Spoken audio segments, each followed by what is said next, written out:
नमस्कार साथियों, exam updates YouTube channel पे आप सभी लोगों का स्वागत है। आशा करता हूं कि आप सभी लोग अच्छे होंगे और स्वस्थ होंगे। साथियों, मैं यही दुआ करता हूं कि आप लोग हमेशा एकदम स्वस्थ रहें, कुशल मंगल रहें।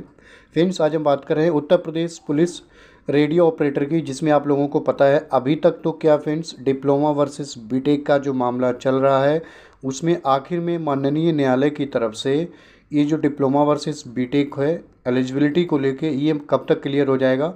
और फ्रेंड्स, रिजल्ट मैंने आपको लिखा भी है, देखो बहुत जल्द देखने को मिलेगा। बहुत जल्द बोले तो कब तक आपको देखने को मिलेगा, किस तिथि जब जो रिजल्ट है वो आपको देखने को मिल जाएगा। डीबी पीएसटी के लिए आपको जो लिस्ट है वो प्राप्त हो जाएगी, और फिजिकल जो आपके कब से प्राप्त स्टार्ट हो जाएगी, इन सारे बिंदुओं पे चर्चा करेंगे साथियों। सबसे पहले मैं आपको बताऊं, देखो आप लोगों को पता है जो आपकी 15 और 16 तारीख को बात करते हैं, हेड ऑपरेटर के लिए 936 पदों के लिए जो पोस्ट भर्ती आई थी, मतलब परीक्षा हुई है केवल हेड ऑपरेटर के लिए। इसमें आपका डिप्लोमा वर्सेस बीटेक वाला मामला है, डिप्लोमा वर्सेस बीटेक वाला, ठीक है। तो इसमें फ्रेंड्स आप लोगों को पता है 15 तारीख को सुनवाई थी माननीय न्यायालय लखनऊ में, और आपकी 16 तारीख को इलाहाबाद हाई कोर्ट में थी। बट दोनों ही क्या है, दोनों ही दिन आपकी लखनऊ और इलाहाबाद हाई कोर्ट में माननीय न्यायालय में सुनवाई नहीं हो पा रही है, पास ओवर कर दिया गया है। मतलब आपको जो अगले की जो तिथि है वो प्राप्त हो जाएगी कि आपकी जो नेक्स्ट हियरिंग डेट वो क्या रही है। सुनवाई ना होने की वजह यही है फ्रेंड्स, जो पिटिशनर है मतलब उनके द्वारा कहने का मतलब जो केस है उसको लिस्ट ही नहीं किया जा रहा है, ठीक है। केस को लिस्ट ही नहीं किया जा रहा है। अब जब केस लिस्ट नहीं होगा, किस नंबर पे लिस्ट होगा माननीय न्यायालय में, तो उस पर सुनवाई ही नहीं करता है न्यायालय, ठीक है। तो यही वजह है। और इससे पहले भी आप लोगों को पता है, देखो कई बार क्या है, मतलब सुनवाई नहीं होती किसी न किसी कारणवश, या फिर कोई न कोई पार्टी उपस्थित नहीं होती है, तो केस को क्या है पास ओवर कर दिया जाता है। बोले तो आप अगली जो डेट है वो प्राप्त हो जाती है माननीय न्यायालय की तरफ से। और इस बार भी यही हुआ है, दोनों न्यायालय में, माननीय लखनऊ कोर्ट में और इलाहाबाद कोर्ट में भी, मतलब कि इस केस पे सुनवाई नहीं हो रही है, ठीक है। तो देखो यदि केस पे बार बार सुनवाई ना होना और केस लिस्ट नहीं किया जा रहा, तो देखो मैं आपको बताऊं ये मनसा साफ है, बिल्कुल ये इन लोगों की इंटेंशन साफ दिखाई यही दे रही है कि इस भर्ती को क्या है किसी भी तरीके से ये आगे बढ़ाना चाह रहे हैं। कोर्ट की तरफ से मामला क्लियर ना हो तो इसकी वजह से रिजल्ट में क्या है डिले हो जाए। अब देखो, विद ड्यू रिस्पेक्ट, ऐसी कोई मेरी मंशा नहीं है कि मैं आपसे कहूँ कि बीटेक वाले शायद सही नहीं कर रहे हैं या डिप्लोमा वाले सही नहीं कर रहे हैं। बस सार्थकता तो फ्रेंड्स यही है, आप सभी लोग जो भी अभ्यर्थी इस भर्ती से जुड़े हुए हैं, डिप्लोमा वाले हैं या फिर बीटेक वाले हैं, ठीक है, जो भी ऐसा मैं आपको बताऊं, देखो जो यदि माननीय न्यायालय में जो भी मतलब विचाराधीन है भर्ती, तो माननीय न्यायालय को अपना कार्य करने दीजिएगा, ठीक है। फैसला यदि आप देखो पास ओवर कब तक ले सकते हैं, ये भी तो एक नियम है। मैक्सिमम 3 टाइम तक, मतलब 3 टाइम्स तक आप पास ओवर ले सकते हैं। यदि इससे ज़्यादा पास ओवर लेते हो मतलब बार बार, ठीक है, तो क्या है माननीय न्यायालय की तरफ से फैसला जजमेंट आ जाएगा, वो न्यायालय पे निर्भर करता है, ठीक है। तो यही सब मैं आपको बता रहा हूँ। देखो अब क्या है, और दूसरी बात मैं आपको बताऊँ, भर्ती बोर्ड क्या है, भर्ती बोर्ड की तरफ से फ्रेंड्स ये बिल्कुल क्लियर कर दिया गया है कि माननीय न्यायालय में जो मतलब पेंडिंग है मामला डिप्लोमा वर्सेस बीटेक को लेके, उसका रिजल्ट से कोई भी रिलेवेंस नहीं है, ठीक है। ये भर्ती पे क्या स्टे नहीं है, रिजल्ट पे लेके फ्रेंड्स कार्य चल रहा है। जैसे ही रिजल्ट फ्रेंड्स बन के तैयार होता है तो भर्ती बोर्ड की तरफ से इसका जो रिजल्ट है फ्रेंड्स, तीनों पोस्ट का एक साथ डिक्लेयर किया जाएगा। और भर्ती बोर्ड ने क्या है बीटेक वालों को इसमें शामिल नहीं किया है, ठीक है, बीटेक वालों को शामिल नहीं किया है, डिप्लोमा वालों को ही शामिल किया है। तो देखो कहीं न कहीं शायद ये इंटेंशन दिखाई दे सकती है बीटेक वालों की, कि वो चाहते हो कि भर्ती जो है माननीय न्यायालय में सुनवाई ना हो, तो इसी प्रकार क्या है भर्ती आगे बढ़ती रहेगी। मतलब कोर्ट में जब सुनवाई नहीं होगी तो हो सकता है जब तक कोर्ट की तरफ से मामला क्लियर ना हो तब तक की रिजल्ट ना हो, थोड़ा वो डिले हो जाए। तो देखो कब तक आखिर में डिले कर सकते हो, ऐसा तो नहीं है कि भर्ती पे स्टे है, जब तक माननीय न्यायालय की तरफ से ये क्लियर नहीं होगा तब तक रिजल्ट नहीं आएगा, ऐसा नहीं है, ठीक है। तो बट मैं आपसे यही रिक्वेस्ट करना चाहूँगा, जो भी मतलब शायद इंटेंशनली ये भर्ती डिले करवाना चाहते हैं, मतलब माननीय न्यायालय में चाहते हैं कि मामला फंसा रहे कोर्ट में, तो शायद आप ऐसी जो मंशा है उसको अपने मन से जो विचार है वो निकाल दीजिएगा, वो सही नहीं है, ठीक है। माननीय न्यायालय में देखो भर्ती विचाराधीन, मैं आपको बता रहा हूँ। अब क्या है, ये आपकी सेकेंड थी, थर्ड जो लिस्ट डेट थी, जिस डेट को सुनवाई नहीं हुई है, ठीक है। इसके बाद आप ज़्यादा पास ओवर नहीं ले सकते हो, ठीक है। अब जो भी फ्रेंड्स माननीय न्यायालय की तरफ से जो नेक्स्ट हियरिंग जो डेट है फ्रेंड्स, वो क्या है, आज 17 जुलाई है। हो सकता है आज कल या परसों में 24 से 48 घंटे में मतलब पता चल जाएगी कि अगली की जो तिथि वो क्या रहने वाली है।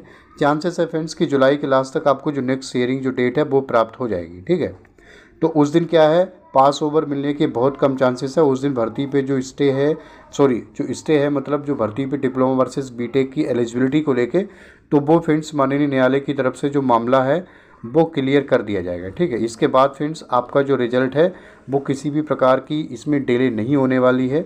रिजल्ट मैं आपको बता रहा हूँ फ्रेंड्स, माननीय न्यायालय के अलावा यदि भर्ती बोर्ड की बात करें फ्रेंड्स, तो आपका जो रिजल्ट है फ्रेंड्स वो मैं आपको बता रहा हूँ, आप ये मान के चलिएगा मैक्सिमम जुलाई के लास्ट।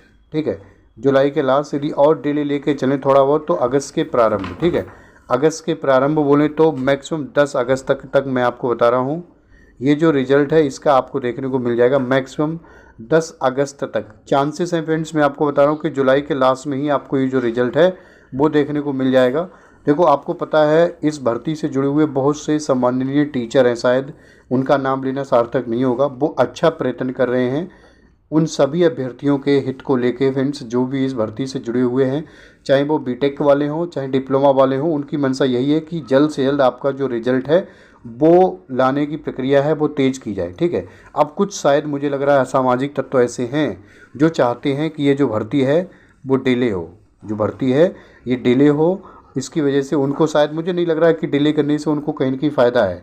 ठीक है, जब भर्ती बोर्ड ने क्लियर कट जवाब दे दिया है, मतलब इसमें क्या है, बीटेक वालों को शामिल नहीं किया गया है, बीटेक वालों को इसके समकक्ष नहीं माना है, 3 वर्ष के डिप्लोमा के समकक्ष अहर नहीं माना है, इन्होंने बीटेक वालों को हायर क्वालिफिकेशन में माना है। ठीक है, हायर क्वालिफिकेशन में, तो देखो शायद आपकी वहीं से मतलब आपकी जो सीढ़ी है वो ख़त्म हो जाती है। आप अपने आप को मतलब कहने का मतलब ज़्यादा प्रयत्न ना करें तो ज़्यादा सही है। वैसे तो इट्स अप टू यू कि आप देखो, जैसी बात है आप अपने अधिकारों के लिए लड़ सकते हैं, बट माननीय न्यायालय का जो भी फैसला आता है फ्रेंड्स वो मान्य होगा। और माननीय न्यायालय का फैसला मैं आपको बता रहा हूँ, अगली जो भी नेक्स्ट हियरिंग जो डेट है वो लिस्ट होती है फ्रेंड्स, उस दिन सुनवाई होगी। ठीक है, अब आप ज़्यादा पास ओवर नहीं ले सकते, ऐसा नहीं है, बार बार केस लिस्ट ना करो। और क्या है, माननीय न्यायालय का भी सबका देखो कीमती समय वेस्ट होता है बार बार। इस आधार पे मैं आपको बता रहा हूँ फ्रेंड्स, जो भी अभ्यर्थी जुड़े हुए हैं, और चांसेस मैं आपको बता रहा हूँ 99% चांसेस हैं कि जो भी माननीय न्यायालय का फैसला आएगा फ्रेंड्स वो डिप्लोमा वालों के पक्ष में आएगा। किनके? डिप्लोमा वालों के पक्ष में आएगा। बीटेक वालों को इस भर्ती से बोले तो हेड ऑपरेटर के पदों के लिए 936 पदों के लिए इससे क्या है, बाहर होने का बहुत ज़्यादा चांसेस हैं। ठीक है, डिप्लोमा वालों को लिया जाएगा, बीटेक वालों को हेड ऑपरेटर के पदों से बाहर होने के बहुत ज़्यादा पॉसिबिलिटी हैं फ्रेंड्स। तो इसके अलावा फ्रेंड्स मैं आपको बता रहा हूँ कि आपकी मान लीजिए जुलाई के लास्ट में यदि रिजल्ट आता है, उसके मैक्सिमम आप 30 से 40 दिन के बाद आप ये मान के चलिएगा आपके डीबी पीएचडी करा लिए जाएंगे। आपको ज़्यादा समय नहीं दिया जाएगा, क्योंकि आप लोगों को पता है कि भर्ती बोर्ड की तरफ से रिजल्ट आने से पहले ही 4 जुलाई को क्या था, एक नोटिस जारी किया गया था, जिनमें ये डीबी पीएचडी कराने के लिए, कंडक्ट कराने के लिए जो कॉलेजेस मतलब सेंटर थे उनको ढूंढने का प्रयास कर रहे थे, उनकी व्यवस्था बना रहे थे। तो कहीं ना कहीं तो देखो ये तो दिखाई देता है कि इस रेडियो ऑपरेटर का जो फिजिकल होने वाला है उसमें किसी प्रकार की फ्रेंड्स अब देरी नहीं होगी। जब मैंने आपको बता दिया, सबसे महत्वपूर्ण बात है, सबसे पहले आपका जो रिजल्ट आए और माननीय न्यायालय की तरफ से जो एक मामला फंसा हुआ है डिप्लोमा वर्सेस बीटेक को लेकर, ये क्लियर होता है, इसके तुरंत बाद आपको ज़्यादा समय लगने वाला नहीं है। कट ऑफ फ्रेंड्स मैं आपको बता चुका हूँ, यदि बीटेक वाले इसमें शामिल नहीं होते हैं, इससे बाहर होते हैं, हेड ऑपरेटर की बात करते हैं, तो इसकी फ्रेंड्स कट ऑफ जो है वो थोड़ी आपको लो देखने को मिल सकती है, बोले तो कम जा सकती है। 936 पदों की बात कर रहे हैं। ठीक है, जनरल कैटेगरी में कट ऑफ बात करें 936 पदों के लिए, इसमें आपकी 280 प्लस रहेगी फिजिकल के लिए आउट ऑफ 400। ठीक है, आउट ऑफ 400 280 प्लस रहेगी। और इसके अलावा साथियों मैं आपको बताऊं, 2 अन्य पदों के लिए आपकी परीक्षा हुई थी। बात करते हैं असिस्टेंट ऑपरेटर की, जिसमें आपके 1374 पदों की संख्या थी। इसमें आपकी जनरल कैटेगरी के लिए कट ऑफ है वो आपकी 285 प्लस रह सकती है, आउट ऑफ 400 285 प्लस। और वर्कशॉप स्टाफ के लिए बात कर रहे हैं, जिसमें आपकी 120 पदों के लिए परीक्षा हुई थी। वर्कशॉप स्टाफ के लिए 120 पदों के लिए परीक्षा हुई थी। इसमें आपकी जनरल कैटेगरी की जो कट ऑफ है वो 295 रह सकती है, आउट ऑफ 400। ये कट ऑफ मैं आपको बता रहा हूँ, अनुमान है एक। ठीक है, ये प्रेडिक्शन है आपके डीबी पीएचडी के लिए, फिजिकल के लिए, कि आपके नीट के मार्क्स हैं ठीक है। तो आप अगले चरण की जो पीएसटी है फिजिकल की जो तैयारी है, फिजिकल स्टैंडर्ड टेस्ट के लिए, वो बिल्कुल अपनी तैयारी है वो प्रारंभ कर दे फ्रेंड्स। रिजल्ट आपका जुलाई के लास्ट तक आपको देखने को मिल जाएगा। जैसे ही जो नेक्स्ट हियरिंग डेट है फ्रेंड्स वो लिस्ट होती है, इसके संबंध में फ्रेंड्स आपको जानकारी मिल जाएगी। इसके लिए यदि आप चैनल पे नए हैं तो आप हमारे चैनल को सब्सक्राइब कर सकते हैं। आपको इस चैनल के माध्यम से किसी भी सरकारी जॉब की जो नोटिफिकेशन है वो आपको प्राप्त होती रहेगी फ्रेंड्स, जो आपकी सरकारी जॉब प्राप्त करने के सफ़र में आपके लिए लाभदायक और महत्वपूर्ण हो सकती है। इसी के साथ साथियों मैं अपनी वाणी को विराम देना चाहूँगा। बाकी आप सभी लोग अपना ख्याल रखिएगा फ्रेंड्स, मुस्कुराते रहिएगा। नमस्कार, जय हिंद, जय भारत, आपका समय शुभ हो।